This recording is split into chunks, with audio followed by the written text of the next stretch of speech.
sobre essa questão dos portugueses também, muita gente fica surpresa, porque, assim, de fato, a imagem foi muito distorcida, né, dos portugueses. Nos livros de história que nós temos aí, nas escolas ainda, né, o que a gente falou, Princesa Isabel era uma mulher muito virtuosa, né, todos os relatos dizem. Alguém estava me dizendo aqui, eu não sei se foi você ou se foi o Pedro que estava me falando, que ela era retratada na época pelos jornais como uma...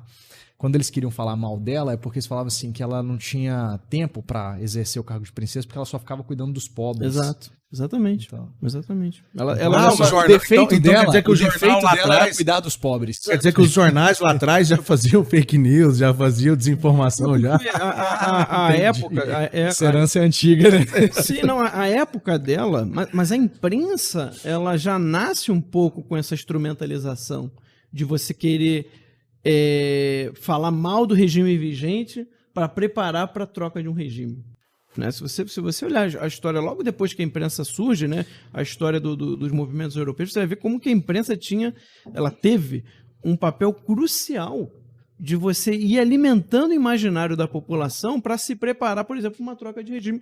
E aqui no Brasil você vê isso claríssimo. Você vê isso claríssimo. Inclusive aquele livro Esaú e Jacó, do Machado de Assis, ele mostra bem isso aí. Né? Ele mostra bem esse processo da queda do Império, o início da República, a confusão que foi. Eu acho aquele livro ali uma aula de história. Sabe? O Machado contando o que foi a queda do Império e o começo da República, a confusão que aconteceu. Mas é exatamente isso. Ou seja... Quando você quer saber, e isso inclusive é um critério histórico, quando você quer saber a verdade de algo sobre uma pessoa, escute o que os detratores dela falam. Né? Então, por exemplo, é hoje muito difícil alguém, um historiador sério, duvidar da existência de Jesus, por exemplo. Por quê?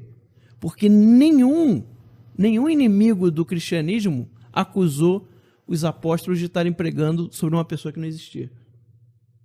E teve vários inimigos, e eles acusaram de tudo, mas nunca acusaram de falar assim, vocês estão falando de um Jesus que nem sequer existiu. Né? Nunca falaram. Então, isso demonstra que ele de fato existiu. Né? Óbvio, tem outras coisas que demonstram, né? Mas aí, estou dizendo, até para uma pessoa que quisesse muito duvidar, né, da existência do Cristo, existe toda loucura por aí, né? Esse, por exemplo, é um critério que você vê. Então, esse é um critério para a gente dizer, ela realmente cuidava dos pobres. Não era uma invenção. Tanto que quiseram transformar isso em defeito. Mas por quê? Porque não dava para negar isso. Quando a coisa é muito evidente, você não consegue negar. Por exemplo, que Jesus fazia milagres que ninguém fazia, né? Isso também não dá para negar, porque era uma coisa tão evidente que nenhum dos detratores dele chegava e dizia, ele não faz milagre não. O que eles falavam? Ele faz milagre pela força do demônio, né? Porque era mais difícil de você provar. Então, quer dizer, que ele fazia milagre era evidente, não tinha como negar, que todo mundo ia falar que isso era mentiroso. Então, vamos dizer que ele fazia pela força do demônio, né? Inclusive, Jesus dá uma boa repreenda, né? Quando faz essa acusação. Mas vamos lá. Sair dessa notinha de rodapé, vamos continuar com a nossa pauta aqui. Tem três cristãos coisa, né? Nessa bancada. Se a gente fala de cristianismo... Tem muita coisa. Isso que eu não falei do Zé de Alencar e os 3 livros, né?